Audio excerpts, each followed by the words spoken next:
नमस्कार मित्रों, आज हम ओशो के जीवन और उनके आत्मकथात्मक अनुभवों की चर्चा करेंगे, जो उनके जीवन के उतार चढ़ाव, गूढ़ रहस्यों और आध्यात्मिक खोजों की अद्भुत झलक प्रस्तुत करते हैं। ओशो का जन्म एक साधारण पारिवारिक परिवेश में हुआ था, परंतु बचपन से ही उनमें एक असाधारण चेतना और प्रश्नों की अग्नि प्रज्वलित हो गई थी। प्रारंभिक जीवन में उन्होंने समाज की स्थापित मान्यताओं और परंपराओं के खिलाफ विद्रोह की भावना को महसूस किया, जिसने उनके भीतर आत्म साक्षात्कार की लालसा को प्रबल कर दिया। युवावस्था में ध्यान और आंतरिक जागरूकता की खोज ने उन्हें एक नई दिशा प्रदान की, जहां वे अपने भीतर की शक्ति और शांति का अनुभव करने लगे। उन्होंने ध्यान को केवल विश्राम का साधन नहीं, बल्कि जीवन के सभी क्षेत्रों में परिवर्तन और उन्नति का माध्यम माना। समाज और धर्म के कठोर बंधनों से मुक्त होकर ओशो ने स्वतंत्रता, प्रेम और आनंद के नए आयाम स्थापित किए, जिससे उनके अनुयायियों में नवीन सोच और जागरूकता का संचार हुआ। उनकी आत्मकथा में उनके संघर्ष, विद्रोह और अंततः आध्यात्मिक उन्नति का विस्तृत वर्णन मिलता है, जो न केवल व्यक्तिगत अनुभवों को दर्शाता है, बल्कि समाज में परिवर्तन की आशा भी जगाता है। ओशो ने पारंपरिक योग तथा ध्यान के तरीकों से हटकर डायनामिक मेडिटेशन जैसी अद्वितीय तकनीकों का विकास किया, जिनसे आज भी लाखों लोग आत्म साक्षात्कार की ओर अग्रसर हो रहे हैं। इस आत्मकथा का मूल संदेश यह है कि ज्ञान की खोज निरंतर चलती रहती है और प्रत्येक व्यक्ति के भीतर असीम संभावनाएं विद्यमान हैं। आत्म अन्वेषण और स्वतंत्रता का मार्ग स्वयं की खोज में निहित है, जो हमें एक सजग, जागृत और पूर्ण जीवन की ओर ले जाता है। ओशो की आत्मकथा हमें सिखाती है कि सच्ची सफलता केवल बाहरी उपलब्धियों में नहीं, बल्कि आंतरिक शांति, प्रेम, जागरूकता और निरंतर विकास में निहित है। यह संदेश सदैव प्रासंगिक है। ओशो, जिनका असली नाम चंद्रमोहनी जैन था, का जन्म मध्य भारत के एक छोटे से गांव में हुआ था। उनके बचपन की कहानियां इस बात का प्रमाण देती हैं कि कैसे उन्होंने एक साधारण पारिवारिक परिवेश में अपने जीवन की शुरुआत की, परंतु उनके मन में सदैव कुछ असाधारण की खोज और जिज्ञासा बनी रही। बचपन से ही उन्होंने उस वातावरण को चुनौती देने का संकल्प लिया, जहां परंपरागत मान्यताएं और सामाजिक नियम बिना सोचे समझे अपनाए जाते थे। परिवार और गांव के परिवेश में जब अन्य बच्चे निश्चलता से अपनी दिनचर्या में लिप्त थे, ओशो के मन में सवाल उठने लगे कि क्या यह नियम और परंपराएं वास्तव में सत्य हैं या सिर्फ एक मान्यता के बंधन हैं। उनकी जिज्ञासा ने उन्हें बचपन से ही समाज की स्थापित धारणाओं पर प्रश्न उठाने के लिए प्रेरित किया। यह वह समय था जब उन्होंने अपने आसपास की दुनिया को बारीकी से देखा और महसूस किया कि जीवन में गहराई और आत्म अन्वेषण की आवश्यकता है। उनके अनुभवों से यह स्पष्ट होता है कि उन्होंने अपने चारों ओर के वातावरण के हर पहलू पर सवाल उठाए और सोच विचार के नए रास्ते खोजने का संकल्प लिया। बचपन में ही उन्होंने यह महसूस किया कि साधारण जीवन में छिपी असाधारण संभावनाओं को समझने के लिए परंपरागत धारणाओं से परे जाकर सोचना जरूरी है। उनके पारिवारिक परिवेश और सामाजिक वातावरण ने उन्हें न केवल बाहरी दुनिया के बारे में, बल्कि अपने अंदर की अनंत संभावनाओं के बारे में भी सोचने पर मजबूर किया। इस आत्म खोज और जिज्ञासा ने भविष्य में उनकी आध्यात्मिक यात्रा की नींव रखी, जिससे उन्होंने जीवन के गूढ़ रहस्यों में उतरने का साहस और प्रतिबद्धता प्राप्त की। ओशो का बचपन यह संदेश देता है कि हमारी प्रारंभिक जिज्ञासाएं और प्रश्न ही हमें जीवन में नवीन दृष्टिकोण अपनाने और अपने भीतर की गहराइयों में उतरने के लिए प्रेरित करते हैं, जिससे हम अपने अस्तित्व का सही अर्थ समझ सकते हैं। ओशो का शैक्षिक जीवन उनके संपूर्ण दर्शन की नींव रखने वाला एक महत्वपूर्ण अध्याय रहा। स्कूल और कॉलेज के दिनों में जब अधिकांश छात्र परंपरागत पाठ्य पुस्तकों और रिगिड कक्षा के ढांचे में उलझे रहते थे, ओशो ने अपने अंदर की स्वतंत्र सोच को उजागर करना प्रारंभ कर दिया। उनके लिए शिक्षा केवल किताबी ज्ञान तक सीमित नहीं थी, बल्कि यह जीवन के गूढ़ प्रश्नों को उजागर करने का एक सशक्त साधन भी थी। उन्होंने कई विद्वानों और संतों के उपदेशों का अध्ययन किया, जिससे उनके विचारों में एक नया आयाम जुड़ गया। इन अध्ययनों ने उन्हें यह सोचने पर मजबूर किया कि क्या परंपरा ही सच्चाई है, या फिर उस परंपरा के पीछे छिपे तथ्यों और अनुभवों को समझना भी उतना ही आवश्यक है। जब उनके समकक्ष अक्सर बस निर्धारित पाठ्यक्रम और रूटीन के अनुसार आगे बढ़ रहे थे, ओशो ने अपनी जिज्ञासा को बल दिया और सवाल उठाने लगे कि क्या केवल वही ज्ञान ही सच्चा है जो हमें परंपरागत ढांचे में दिया जाता है। इस प्रश्न ने उनके मन में गहरी छाप छोड़ी और उन्होंने स्वयं के अनुभवों तथा आंतरिक खोज की दिशा में कदम बढ़ाया। उनके अध्ययन ने उन्हें यह सिखाया कि ज्ञान के दो पहलू होते हैं, एक बाहरी और एक आंतरिक, और असली सच्चाई केवल तभी प्राप्त की जा सकती है जब हम दोनों का संतुलन बनाकर देखें, शैक्षिक संस्थानों में बिताए गए समय ने उन्हें आलोचनात्मक सोच, रचनात्मकता और आत्मखोज की राह पर अग्रसर किया। उन्होंने यह महसूस किया कि ज्ञान सिर्फ किताबी तथ्यों तक सीमित नहीं है, बल्कि यह स्वयं की जड़ तक उतरने और अंदर के अनुभवों को समझने से मिलता है। इसी सोच ने आगे चलकर उनके जीवन के दर्शन को आकार दिया और उन्हें एक ऐसा मार्गदर्शक बना दिया जो आज भी लाखों लोगों के लिए प्रेरणा का स्रोत है। युवा अवस्था में ही ओशो ने ध्यान और आंतरिक शांति की खोज की शुरुआत की, जिसने उनके जीवन को एक नई दिशा और अर्थ प्रदान किया। उनके लिए ध्यान सिर्फ एक शारीरिक क्रिया नहीं थी, बल्कि यह आत्मा की गहराइयों में उतरने का एक प्रभावशाली माध्यम था, जिससे वे अपनी अंतर्निहित शक्ति और सत्य को पहचान सके। वे मानते थे कि जीवन की वास्तविकता केवल बाहरी उपलब्धियों में नहीं, बल्कि स्वयं के अंदर छुपे अनुभवों, भावनाओं और विचारों की निरंतर खोज में निहित है। ओशो ने महसूस किया कि बिना सतत जागरूकता और आत्म खोज के मनुष्य का जीवन अधूरा रह जाता है, क्योंकि आत्मा का सतत विकास ही उसे संपूर्णता की ओर ले जाता है। उन्होंने अपने अनुभवों से यह समझा कि ध्यान के माध्यम से व्यक्ति अपने मन के हर कोने को समझ सकता है, जिससे वह उन ऊर्जा स्रोतों का अनावरण कर सके जो अक्सर अनदेखे रह जाते हैं। ध्यान की यह ट्रांसफॉर्मेटिव शक्ति न केवल मन को स्थिर करती है, बल्कि उसे एक गहरी समझ और शांति प्रदान करती है, जिससे व्यक्ति जीवन के हर पहलू में संतुलन और सामंजस्य प्राप्त कर लेता है। ओशो के अनुसार यह आंतरिक यात्रा हमें बाहरी दुनिया की अव्यवस्था और अशांति से परे जाकर स्वयं की पहचान कराने में सहायक होती है, जिससे हम अपने जीवन में एक नई दिशा और उत्साह पा सकते हैं। उनके अनुभवों में यह स्पष्ट रूप से देखने को मिलता है कि ध्यान के अभ्यास से मनुष्य अपने भीतर की असीम संभावनाओं और अनदेखे आयामों को उजागर कर सकता है, और इसी के माध्यम से वह आत्म साक्षात्कार की ओर अग्रसर होता है। इस प्रकार ओशो का आध्यात्मिक जागरण हमें यह संदेश देता है कि निरंतर आत्मचिंतन और जागरूकता ही व्यक्ति को एक संपूर्ण, संतुलित और अर्थपूर्ण जीवन की ओर ले जाती है। ओशो की आत्मकथा हमें एक ऐसे व्यक्ति की कहानी सुनाती है जिसने सामाजिक बंधनों और रूढ़िवादी सोच के खिलाफ एक साहसिक विद्रोह किया। उनके अनुसार समाज में थोपे गए कठोर नियम, बंधन और नैतिकताएं मनुष्य की स्वाभाविक प्रवृत्ति और आत्मिक विकास के विरुद्ध थीं। ओशो ने यह महसूस किया कि जब कोई भी व्यक्ति इन बाहरी दबावों में उलझ जाता है, तो वह अपने अंदर की मौलिक स्वतंत्रता और नवीनता को खो देता है।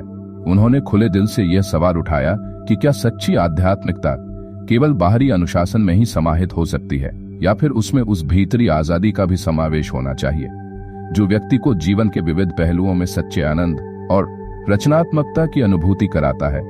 उनकी सोच यह थी कि धर्म और परंपरा के रूप में थोपे गए नियम केवल एक औपचारिकता बनकर रह जाते हैं, जो मनुष्य के अंदर की प्राकृतिक ऊर्जा और स्वाभाविक उन्नति को रोकते हैं। ओशो ने समाज की उन कुरीतियों पर खुलकर वार किया जो मानवीय संवेदनाओं और विचारों की अदम्य शक्ति को दबा देती थी। उन्होंने दिखाया कि कैसे जब मनुष्य इन सामाजिक बंधनों से मुक्त होकर स्वयं की खोज में लग जाता है, तभी वह अपने असली स्वरूप को पहचान पाता है और जीवन में एक गहन आध्यात्मिक जागरण का अनुभव कर पाता है। इस विद्रोह के माध्यम से ओशो ने न केवल परंपरागत दृष्टिकोण पर प्रश्न उठाए, बल्कि एक नए प्रकार के आत्म साक्षात्कार और रचनात्मकता की ओर भी इशारा किया। उनकी शिक्षाएं यह संदेश देती हैं कि व्यक्ति का असली विकास तभी संभव है जब वह बाहरी दबावों से मुक्त होकर अपनी भीतरी आवाज को सुनने और उसे अपनाने की क्षमता रखता है। इस प्रकार ओशो का सामाजिक बंधनों से विद्रोह हमें यह सिखाता है कि सच्चा आध्यात्मिकता उस स्वतंत्रता में निहित है जो बाहरी अनुशासन के साथ साथ अंदर की नवीनता और रचनात्मकता को भी प्रोत्साहित करती है। ओशो ने पारंपरिक योग और ध्यान के तरीकों से हटकर एक नया दृष्टिकोण प्रस्तुत किया, जिसने उनके जीवन में नई ऊर्जा और नवीनता का संचार किया। उनके गहरे अनुभव और आत्म साक्षात्कार की यात्रा ने उन्हें पारंपरिक सीमाओं से परे जाकर एक अनूठी ध्यान तकनीक विकसित करने के लिए प्रेरित किया, जिसे उन्होंने डायनामिक मेडिटेशन के नाम से पेश किया। यह तकनीक पारंपरिक ध्यान के साधारण स्वरूप से बिल्कुल अलग थी, क्योंकि इसमें शारीरिक गतिविधि, भावनात्मक उतार चढ़ाव और मानसिक सजगता को एक साथ जोड़ा गया था। ओशो के अनुसार ध्यान केवल मानसिक शांति प्राप्ति का एक साधन नहीं है, बल्कि यह उस ऊर्जा को मुक्त करने का एक सशक्त माध्यम भी है जो हमारे जीवन के हर पहलू में एक नई चेतना और जागरूकता का संचार करता है। इस ध्यान अभ्यास में व्यक्ति को अपनी शारीरिक क्रियाओं के माध्यम से ऊर्जा के प्रवाह को महसूस करने और उसे नियंत्रित करने का अनुभव होता है, जिससे न केवल मन की स्थिरता आती है बल्कि आत्मा के भीतर छिपी अनंत संभावनाओं का भी उद्घाटन होता है।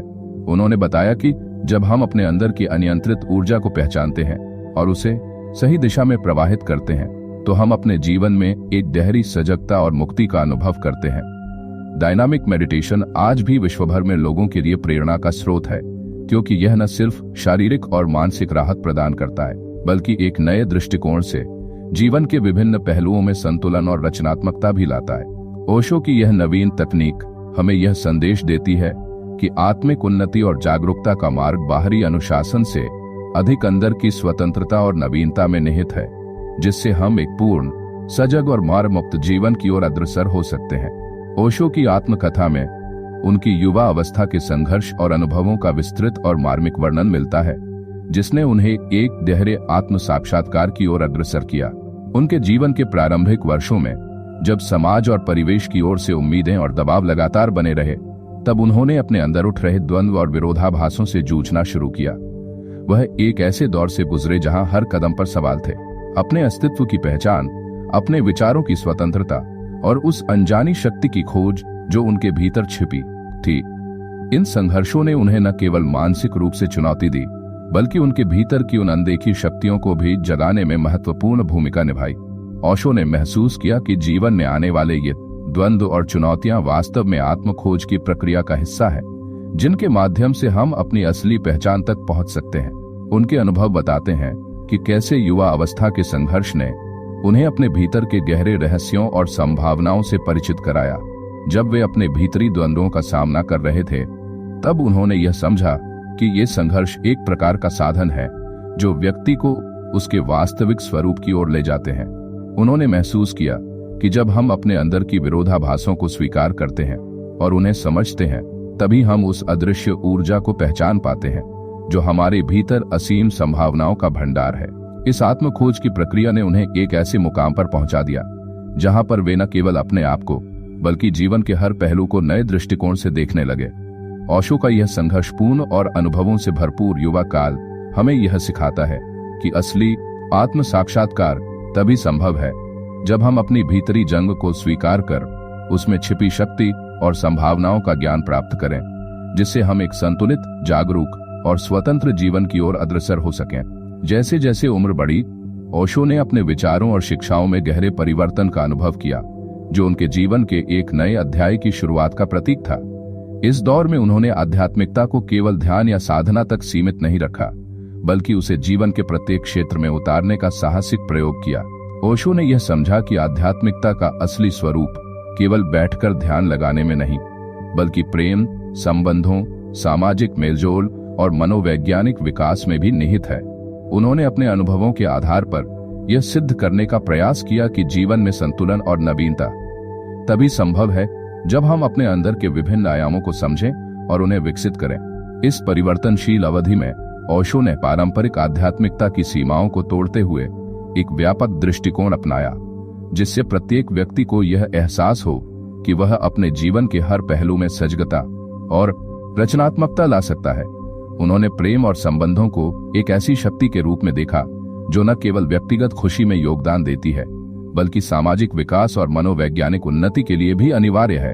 उनके अनुसार मनुष्य का असली विकास तभी संभव है जब वह अपने भीतर की आवाज को सुनता है और उसे आत्मसात करता है, जिससे उसकी सोच और जीवन शैली में मौलिक बदलाव आता है। इस परिवर्तन ने ओशो को एक ऐसे मार्गदर्शक की भूमिका निभाने के लिए प्रेरित किया, जिसने अपने अनुयायियों के बीच भी नई चेतना और सृजनात्मकता का संचार किया। ओशो का यह अनुभव हमें यह संदेश देता है कि जीवन में निरंतर परिवर्तन अपनाने से ही हम अपने अस्तित्व की गहराइयों को छू सकते हैं और एक पूर्ण, सजग तथा संतुलित जीवन जी सकते हैं।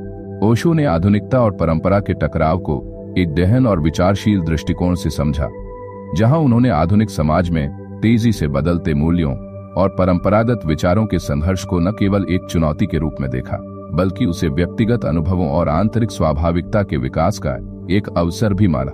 उनके अनुसार आधुनिकता में जो नवीनता, प्रगतिशील सोच और रचनात्मक उन्नति है, वह व्यक्ति को नए आयामों की ओर अग्रसर करती है, जबकि परंपरा में निहित सांस्कृतिक धरोहर, नैतिक मूल्य और जीवन के स्थायित्व का आधार उसे जड़ता प्रदान करता है। ओशो का मानना था कि इन दोनों का संगम आवश्यक है क्योंकि केवल एक पक्ष पर अडिग रहने से व्यक्ति का विकास अधूरा रह जाता है। उन्होंने जोर देकर कहा कि समाज के निरंतर परिवर्तन के इस दौर में सबसे महत्वपूर्ण बात यह है कि हम अपनी भीतरी स्वतंत्रता और स्वाभाविकता को कभी न खोएं। बाहरी दबावों, नियमों और पारंपरिक मान्यताओं में उलझने के बजाय व्यक्ति को अपने अनुभवों, भावनाओं और विचारों के माध्यम से आत्म खोज करनी चाहिए, जिससे वह स्वयं की पहचान कर सके और अपने जीवन में स्थापित कर सके। ओशो के अनुसार परंपरा का सम्मान करते हुए भी नवीन विचारों को अपनाने में संकोच नहीं करना चाहिए, क्योंकि यही नवाचार हमें बदलते समय के साथ तालमेल बिठाने में सहायक होता है। उन्होंने यह भी स्पष्ट किया कि सामाजिक ढांचे में मौजूद पुराने ढांचों को चुनौती देकर और आंतरिक अनुभवों के माध्यम से स्वयं निर्णय की शक्ति को जागृत करके ही हम एक सच्चे, सजग और मुक्त जीवन की ओर अग्रसर हो सकते हैं। इस प्रकार आधुनिकता और परंपरा के इस टकराव में ओशो ने न केवल व्यक्तिगत विकास को बल दिया, बल्कि समाज में एक नई चेतना और जागरूकता का संचार भी किया, जो आज भी लाखों लोगों के लिए प्रेरणा का स्रोत है। ओशो के संपूर्ण दर्शन की नींव जिस विचार पर टिकी थी वह था पूर्ण स्वतंत्रता। उनके लिए स्वतंत्रता केवल राजनीतिक या सामाजिक आजादी का विषय नहीं था, बल्कि यह व्यक्ति के आंतरिक अस्तित्व की सबसे मूलभूत आवश्यकता थी। उनका स्पष्ट मानना था कि जब तक कोई व्यक्ति समाज, धर्म, संस्कृति और परंपराओं के थोपे गए बंधनों से मुक्त नहीं होता, तब तक वह अपने वास्तविक स्वरूप को नहीं जान सकता। ओशो के अनुसार हर इंसान के भीतर एक अनूठी चेतना है जो स्वतंत्रता चाहती है, सोचने की, समझने की, निर्णय लेने की और सबसे बढ़कर स्वयं को पहचानने की। उन्होंने बार बार यह बात दोहराई कि दूसरों के बनाए हुए नियमों पर चलना केवल एक नकली जीवन जीने जैसा है। ओशो ने बताया कि स्वतंत्र सोच का अर्थ है बिना डर, बिना पूर्वाग्रह और बिना किसी सामाजिक दबाव के अपने अनुभवों से सीखना और स्वयं निर्णय लेना। उन्होंने यह भी स्वीकार किया कि स्वतंत्रता का मार्ग आसान नहीं है, क्योंकि यह व्यक्ति को जिम्मेदार बनाता है, परंतु इसी जिम्मेदारी में जीवन का सबसे बड़ा सौंदर्य छिपा है, क्योंकि जब हम अपने अनुभवों से सीखते हैं तो हम न केवल अधिक सजग होते हैं, बल्कि एक ऐसे जीवन की ओर बढ़ते हैं जो प्रामाणिक होता है, गहराई से भरा होता है और सच्चे आनंद से ओतप्रोत होता है। ओशो की आत्मकथा में यह स्पष्ट रूप से झलकता है कि उन्होंने स्वयं भी इस स्वतंत्रता की कीमत चुकाई, समाज से विरोध सहा, आलोचनाएं झेली, लेकिन उन्होंने कभी अपने विचारों से समझौता नहीं किया। वे कहते हैं कि स्वतंत्रता ही आत्मा की सांस है और जब तक यह नहीं मिलती तब तक इंसान जीवित होकर भी जीवन को नहीं जान पाता। इस तरह ओशो का स्वतंत्रता और स्वतंत्र सोच पर दिया गया जोर हमें यह सिखाता है कि स्वयं को जानने और समझने की सबसे पहली शर्त है अपने भीतर के सच को सुनने और उस पर चलने की हिम्मत। ओशो के दर्शन में ध्यान की भूमिका सबसे केंद्रीय और क्रांतिकारी रही है। उनके अनुसार ध्यान केवल शारीरिक विश्राम या एकाग्रता की तकनीक भर नहीं है, बल्कि यह मन, आत्मा और संपूर्ण अस्तित्व को शुद्ध करने का गहन साधन है। ओशो ने ध्यान को जीवन का मूल तत्व बताया, ऐसा साधन जिससे व्यक्ति अपने भीतर की अशांति, भ्रम और भावनात्मक द्वंद्वों से मुक्ति पा सकता है। उन्होंने समझाया कि हमारा मन लगातार विचारों की भीड़ से घिरा रहता है, जो हमें वर्तमान क्षण से दूर कर देता है। ध्यान वही माध्यम है जो इस विचारों की भीड़ को शांत करता है और हमें अपने अस्तित्व की गहराई से जोड़ता है। ओशो ने पारंपरिक ध्यान विधियों को तो समझा, लेकिन उन्हें आधुनिक मनुष्य के लिए अपर्याप्त पाया। इसलिए उन्होंने अपने स्वयं के प्रयोगों द्वारा कई ध्यान तकनीकों को जन्म दिया। इन ध्यान प्रक्रियाओं की खासियत यह थी कि वे आधुनिक मनुष्य की तेज जीवन शैली, मानसिक थकान और भावनात्मक अवरोधों को ध्यान में रखकर बनाई गई थी। ओशो ने यह दिखाया कि ध्यान केवल मौन में बैठने की क्रिया नहीं है, बल्कि यह नृत्य, संगीत, श्वास और संपूर्ण शरीर के साथ की जाने वाली एक जीवंत प्रक्रिया हो सकती है। उनका मानना था कि जब ध्यान जीवन का हिस्सा बन जाता है, तब व्यक्ति केवल मानसिक रूप से शांत नहीं होता। ध्यान ही वह मार्ग है जो व्यक्ति को उसके सच्चे स्वरूप से मिलवाता है, और यही आत्म साक्षात्कार की शुरुआत है। ओशो के अनुसार ध्यान के बिना जीवन एक सतही अनुभव बनकर रह जाता है, लेकिन ध्यान के साथ वह एक जीवंत, प्रामाणिक और मुक्त यात्रा में बदल जाता है। ओशो के लेखन और विचारों में प्रेम को जीवन का सबसे ऊंचा और सबसे गहरा भाव माना गया है। उनके अनुसार प्रेम केवल दो व्यक्तियों के बीच रोमांटिक या शारीरिक आकर्षण तक सीमित नहीं होता, बल्कि यह एक ऐसी ऊर्जा है जो संपूर्ण अस्तित्व को जोड़ती है। ओशो ने प्रेम को एक आध्यात्मिक अनुभव की तरह देखा, एक ऐसी अवस्था जहां व्यक्ति स्वयं को खोता नहीं, बल्कि स्वयं के और अधिक निकट आता है। उनका कहना था कि सच्चा प्रेम तब पैदा होता है जब व्यक्ति भीतर से पूर्ण होता है, जब उसमें कोई मांग नहीं होती, केवल देने का भाव होता है। ओशो ने यह भी कहा कि प्रेम का विस्तार केवल किसी एक व्यक्ति तक नहीं होना चाहिए, बल्कि यह जीवन के हर पहलू में, हर संबंध में, हर कार्य में झलकना चाहिए। जब व्यक्ति प्रेमपूर्ण होता है तो उसकी सोच, उसका व्यवहार और उसका जीवन दृष्टिकोण भी करुणा और स्वीकार से भर जाता है। इसी प्रेम से जीवन में गहराई आती है और हर संबंध अर्थपूर्ण बनता है। इसके साथ ही ओशो ने जीवन को एक उत्सव, एक उत्साह, एक जश्न के रूप में जीने का संदेश दिया। उन्होंने कहा कि जीवन को गंभीरता से नहीं, बल्कि मौज मस्ती, आनंद और हास्य के साथ जीना चाहिए। उनके लिए अध्यात्म और आनंद एक दूसरे के विरोधी नहीं थे, बल्कि साथ साथ चलने वाले तत्व थे। वे मानते थे कि जब व्यक्ति सजगता और प्रेम से भर जाता है तो जीवन अपने आप में एक नृत्य बन जाता है। हर क्षण में आनंद, हर पल में गहराई। ओशो का यह दृष्टिकोण जीवन के प्रति एक सुंदर आमंत्रण है कि हम अपने अस्तित्व को प्रेम, आनंद और हंसी से भर दें और इस जीवन को एक पवित्र उत्सव की तरह जिएं, जहां न कोई बोझ हो, न कोई पश्चाताप, बस सजगता और समर्पण की चमक हो। ओशो ने समाज और धर्म पर अपने अनुभवों के आधार पर जो टिप्पणियां की, वे बेहद साहसिक, गहन और विचारोत्तेजक थीं। उन्होंने बताया कि कैसे सदियों से समाज और धर्म ने व्यक्ति की स्वाभाविक प्रवृत्तियों, इच्छाओं और जिज्ञासाओं को दबाने का कार्य किया है। ओशो का मानना था कि धार्मिक संस्थाएं व्यक्ति की स्वतंत्र चेतना को नियंत्रित करने का एक माध्यम बन चुकी हैं, जहां सच्चाई से ज्यादा महत्व बाहरी नियमों, परंपराओं और संस्कारों को दिया जाता है। उनका तर्क था कि जब धर्म प्रेम, करुणा और ध्यान की बात करता है, तब उसे किसी मंदिर, मस्जिद या गिरजे की आवश्यकता नहीं होनी चाहिए, क्योंकि ये सब आंतरिक अनुभव के स्थान पर बाहरी ढांचे बन जाते हैं। ओशो ने स्पष्ट रूप से कहा कि धार्मिक रीति रिवाज और अनुष्ठान केवल सामाजिक नियंत्रण के उपकरण हैं जो व्यक्ति को आज्ञाकारी बनाते हैं, लेकिन उसे जागरूक और स्वतंत्र नहीं होने देते। उन्होंने परंपरागत धर्मों की उस प्रवृत्ति की आलोचना की जो प्रश्न करने वाले को अधार्मिक करार देती है।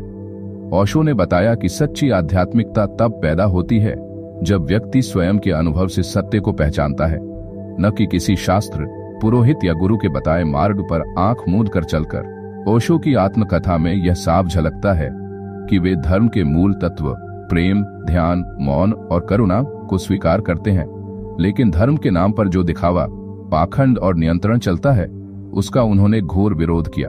उनके अनुसार व्यक्ति को यह हक होना चाहिए कि वह अपने आध्यात्मिक मार्ग की खोज स्वयं करे, अपने अनुभवों से सीखे और भीतर की जागृति से सच्चे अर्थों में धार्मिक बने।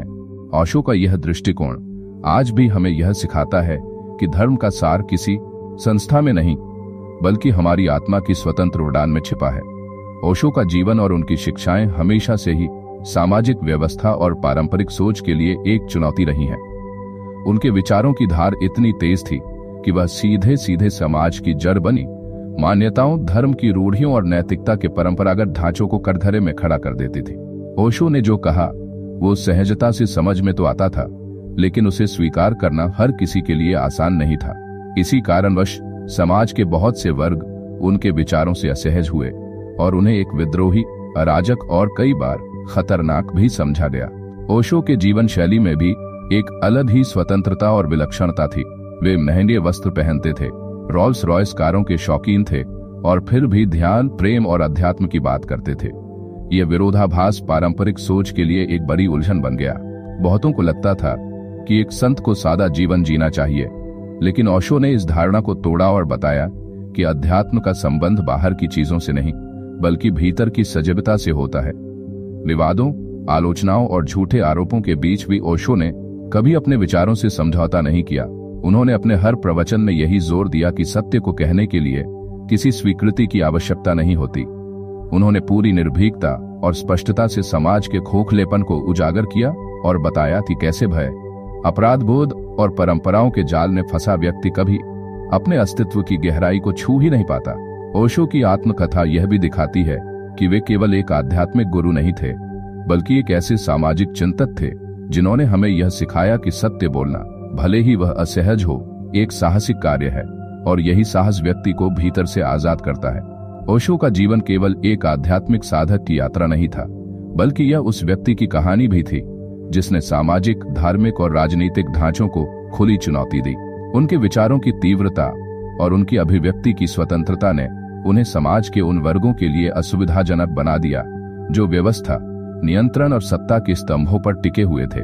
खास तौर पर राजनीतिक और धार्मिक संस्थाओं ने उनके विचारों को अत्यधिक स्वतंत्रतावादी और अराजक करार दिया। वे मानते थे कि ओशो की शिक्षाएं परंपरा और अनुशासन के खिलाफ विद्रोह को बढ़ावा देती हैं।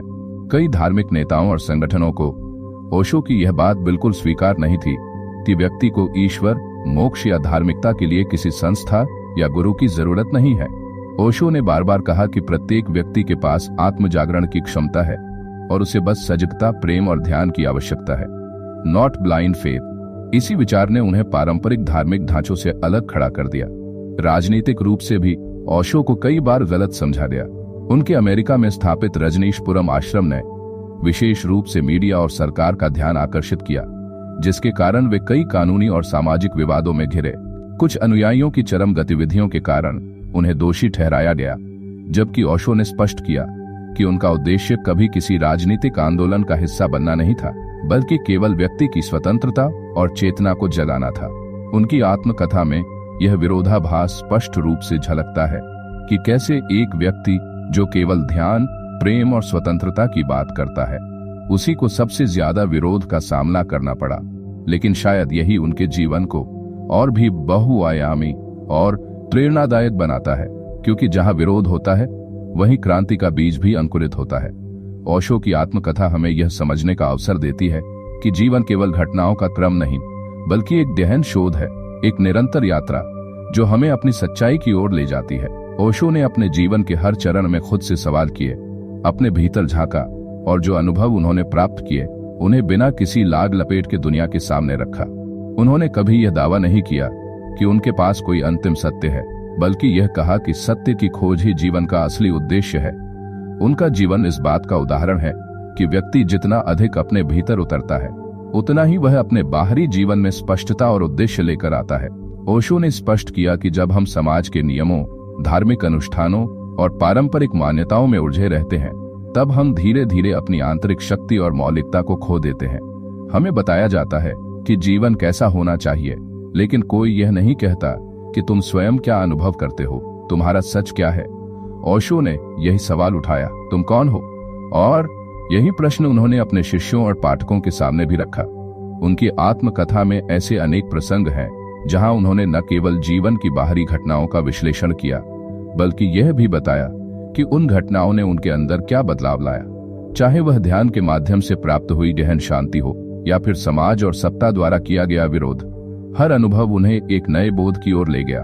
ओशो का जीवन इस बात का साक्षात उदाहरण है कि जब व्यक्ति अपने अनुभवों से सीखता है और उन्हें पूर्ण सजगता से जीता है, तब वह धीरे धीरे अपने भीतर की उस रोशनी तक पहुंचता है जिसे उसने वर्षों से अनदेखा कर रखा होता है। उनकी कहानी हमें यह प्रेरणा देती है कि हम भी अपने भीतर की यात्रा शुरू करें, अपने अनुभवों को सच्चाई से देखें और जीवन को एक प्रयोगशाला की तरह लें, जहां हर क्षण, हर संबंध, हर विचार हमें कुछ सिखाने आता है। ओशो के अनुभव यही बताते हैं कि जीवन में सबसे जरूरी है चेतना, और जब चेतना जागती है तभी जीवन सचमुच में अर्थपूर्ण बनता है। यही उनकी आत्मकथा का सबसे गहरा संदेश है, अपने भीतर के सत्य को पहचानो और उसे जियो। ओशो की आत्मकथा का एक बेहद गहरा संदेश है स्वयं को पूरी तरह स्वीकार करना। उन्होंने बार बार कहा कि आत्मज्ञान या आध्यात्मिकता कोई ऊपरी आवरण नहीं है जिसे हम ओढ़ लें, बल्कि यह अपने असली स्वरूप को जानने और अपनाने की यात्रा है। ओशो के अनुसार जब तक हम स्वयं से भागते रहेंगे, अपने विचारों, भावनाओं, इच्छाओं और यहाँ तक कि अपनी कमजोरियों से भी, तब तक हम सच्चे अर्थों में मुक्त नहीं हो सकते। उन्होंने अपने जीवन में यह स्पष्ट किया कि परिवर्तन का पहला कदम है स्वीकार्यता, और यह स्वीकार्यता केवल सतही स्तर पर नहीं बल्कि आत्मा के गहराइयों तक होनी चाहिए। उनकी आत्मकथा में कई ऐसे प्रसंग हैं जहां उन्होंने अपने आंतरिक संघर्षों को खुले शब्दों में साझा किया। उन्होंने बताया कि कैसे उन्होंने अपने भीतर के विरोधाभासों, क्रोध, भय, वासना और मोह को देखा, समझा और स्वीकार किया। ओशो मानते थे कि जब हम अपने अंदर के अंधेरे को स्वीकार करते हैं, तभी हम उसमें रोशनी ला सकते हैं। यही वह क्षण होता है जहां ध्यान का महत्व सामने आता है।